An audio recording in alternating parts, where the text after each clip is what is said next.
Shri Venkateswara gold తాకట్టులో ఉన్న మీ బంగారాన్ని విడిపించి కొనబడును.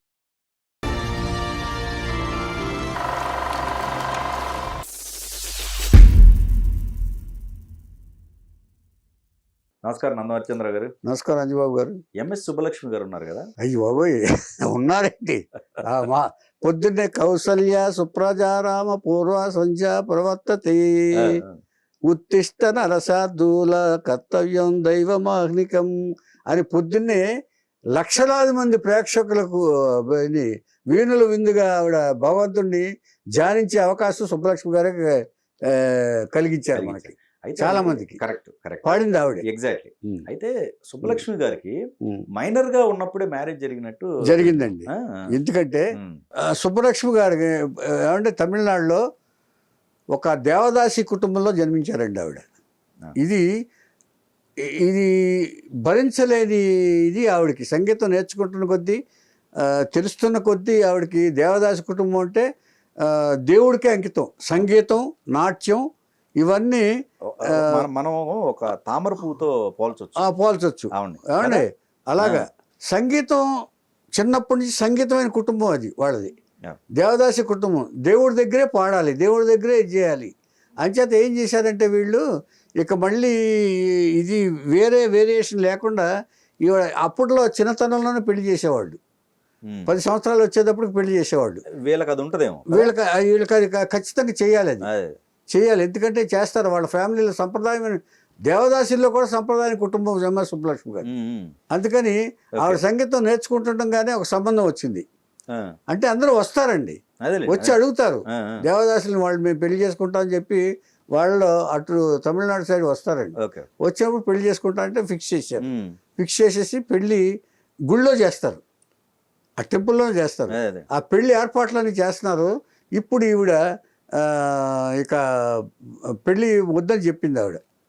పెళ్ళి అని చెప్పి పెద్దవాళ్ళు వినకపోయేటప్పటికి ఆ పెళ్ళి మంటపం వస్తున్నారు వాళ్ళు, పెళ్లి కొడుకు వాళ్ళు. ఈవిడ వెళ్ళిపోయింది ఇంట్లోంచి వెళ్ళిపోయి కనపడకుండా వెళ్ళిపోయింది ఆవిడ ఎక్కడో ఆ ఊళ్ళోనే. అలా లాక్కుంది. ఆ తర్వాత పెళ్లి ఇదైపోయింది, క్యాన్సిల్ చేసేసారు. ఆ తర్వాత స్నేహితురాంట్లో ఉన్న తర్వాత ఆ తర్వాత ఇక్కడికి వచ్చిన తర్వాత ఇక మెడ్రాస్ వెళ్ళిపోయి కొన్ని రోజుల తర్వాత మెడ్రాస్ వెళ్ళిపోయి అక్కడ సంగీతం సాధన చేసింది ఆవిడ. అయితే పెళ్లి జరగల పెళ్లి జరగల. అక్కడికి వెళ్ళిపోయింది. అక్కడికి వెళ్ళిన తర్వాత అప్పుడు సదాశివం గారు అని చెప్పేసి నేను చెప్పాను కదా. సదాశివం గారు అని జర్నలిస్టు. వాళ్ళిద్దరిది సంగీత సంబంధం తప్ప వివాహ బంధం కాదు, సంగీత సంబంధం. ఆవిడ కేవలం ఆవిడ సంగీతాన్ని ఖండాంతరాలకు తీసుకెళ్ళటానికే ఆయన ఆవిడకి తాళి కట్టాడు. ఏమండి ఆ తర్వాత అందుకే వాళ్ళిద్దరికి పిల్లలు లేరండి. ఆయనకి రెండో పెళ్లి. లెక్క ప్రకారం ఈవిడికి లెక్క ప్రకారం రెండో పెళ్లి కింద లెక్క. అంటే ఇక్కడ చేసుకోలేదుగా, పారిపోయాలండి. చేసుకోలేకుండా నాకు పెళ్ళొద్దు, నాకు సంగీతమే ధ్యానం ఇది. పైగా దేవదాసి అనే పదాన్ని తొలగించుకోవడానికి ఆవిడ ప్రయత్నించారండి ఆవిడ. అందుకని వెళ్ళిపోయి సంగీతం నేర్చుకోవటంలోనే ఆవిడ జీవితం అంతా ఇది చేసేసారు. మట్టిలో మాణిక్యం కంటే ఇంకా మంచి ఇది ఉంటే అది కూడా అది. ఏమండి అలాగా సుబ్బలక్ష్మి గారు సంగీతం కోసం తన జీవితాన్ని అంకితం చేసి పైగా ఆ వెంకటేశ్వర స్వామికి సుప్రభాతం పాడి తన జీవితాన్ని ధన్యం చేసుకుంది సుబ్బలక్ష్మి గారు. అసలు ఎక్కడ దేవదాసి ఎక్కడిది ఇచ్చేదంటే అది పోగొట్టుకోవాలంటేనండి సంగీతంలో సాధన చేయాలి.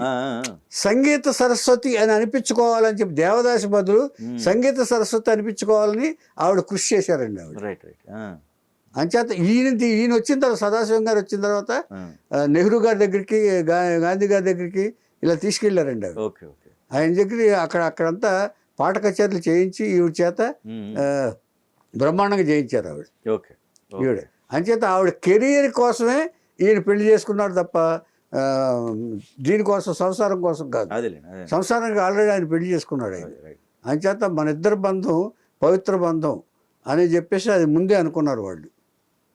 అందుకని ఆయన సదాశివం గారు చనిపోయిన తర్వాత ఈ కచేరీలు మానేశారు ఆవిడ. కచేరీలు చేయలే. ఇంకొక సంగీత సరస్వతి గారు ఉన్నారు మన తెలుగు చిత్ర పరిశ్రమలో. ఆవిడ బహుముఖ ప్రజ్ఞాశాలిని, ఆవిడ కథా రచయిత, హీరోయిన్. ఏమండి తర్వాత ఆవిడ పాట పాడారంటే తీగలాగా ఉంటుంది ఆవిడ వాయిస్. భానుమతి గారా? భానుమతి గారు. ఓకే. ఏమండి ప్రకాశం జిల్లాని ప్రకాశవంతం చేసిన ఆవిడ భానుమతి గారు. ప్రకాశం జిల్లాలో పుట్టి ప్రకాశం జిల్లాలకే మా వజ్రం అంటారు ఆవిడ్ని. అప్పటి వరకు ఆవిడకి కూడా ఏం చేశారో తెలుసండి, ఆవిడ కూడా చిన్నతనంలోనే పెళ్లి తలపెట్టారు. తలపెట్టి పెళ్లి చేశారు. బొమ్మరాజు వెంకట సుబ్బారావు గారు అని ఆయనతోటి పెళ్లి చేశారు. అయ్యేం తప్పించుకోలేకపోయారు. పెళ్లి చేశారు.